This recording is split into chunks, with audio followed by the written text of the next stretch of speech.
So I'm making this video because I just I just came across the dumbest bug I've ever had to solve in my life.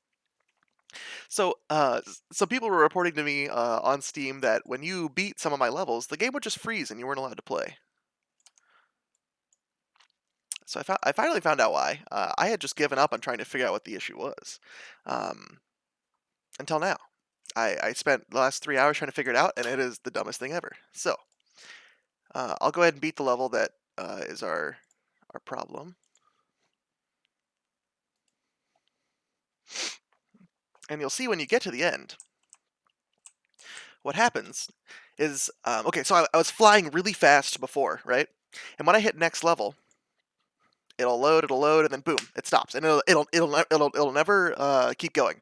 Um, on some of my other levels, other than this one, I found out that eventually it does start going again. You have to wait like a couple minutes. So I'm hoping this solves both of those issues, but if not, I guess I have some more research to do.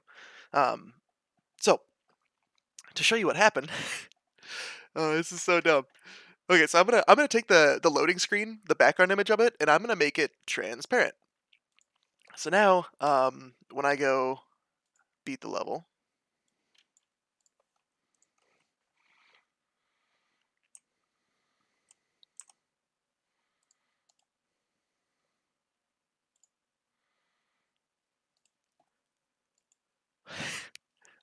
still so upset about this. Basically, what you'll see is when I hit. Okay, so I'm not touching anything, right? I'm gonna click on next level, and instead of having the pretty loading screen, it's gonna be transparent, right? So what you'll see what happens. You keep flying, and you fall off, and then you reset. This is so unfortunate how this happened. Basically, when you hit next level, right? It so like when you hit this screen, the time scale is set to 0, right? So that way none of the physics is happening anymore. So that way, like, if this screen actually had a background and you couldn't see the level behind it, like your player wouldn't just keep moving on, right? But when you hit next level, you need to have this loading bar, right? Like to simulate that the next level is loading. Well, the loading bar is happening in update, right? So while it's loading, we just say that we get how long it's been since the time has elapsed, and then we animate the loading screen, right? Well, time.delta time is 0 when the time scale is set to 0, meaning time just isn't moving, right? So like my loading screen will stop filling up, and it stops filling up, and it'll only close the loading screen when the bar is full. Well, as you can see, basically what happened was that my player had so much momentum that he flew off the edge, fell down, reset back up to the checkpoint. Well, when you hit the checkpoint again, this is like the final checkpoint of the level.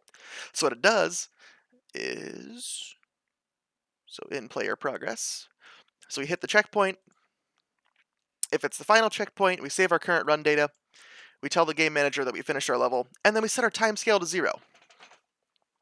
Well, when our time scale is 0, our um, uh, words, our loading screen can no longer fill its bar, right? Well, that sucks. The other unintended consequence is that this is a double fuck up. Not only is the loading bar not filling, you can't do anything because the finished level function calls an asynchronous function. Well, I called them too fast, so now we're deadlocked. So not only is the screen not, like, the loading screen not letting you do anything, but you can't even hit escape to, like, quit the game. Like, the game's just frozen at this point. So, how did I fix it? In my loading screen manager, I basically said, actually, in the win menu, when you hit next level, I tell the game manager to load a new scene. Well, when the game manager starts loading a new scene, I created this boolean called isLoadingScene, and we set it to true. And we're not done loading the screen until the loading screen manager, is hides itself or whatever, right? So then we just set that variable to false. And then in my player movement, I basically just added this or saying if we are loading a screen, return, so that way I don't do any of the other physics stuff, right? So in the future, my recommendation is that whenever you're playing with TimeScale, take the time and make sure that none of your physics is going to be interacting with any of your UI or things like that. Like, take the time to walk through every case that this could cause when you're messing with timescale. Because if you don't, you're gonna run into the jankiest issues you've ever seen. um, yeah, thanks for coming to my TED talk.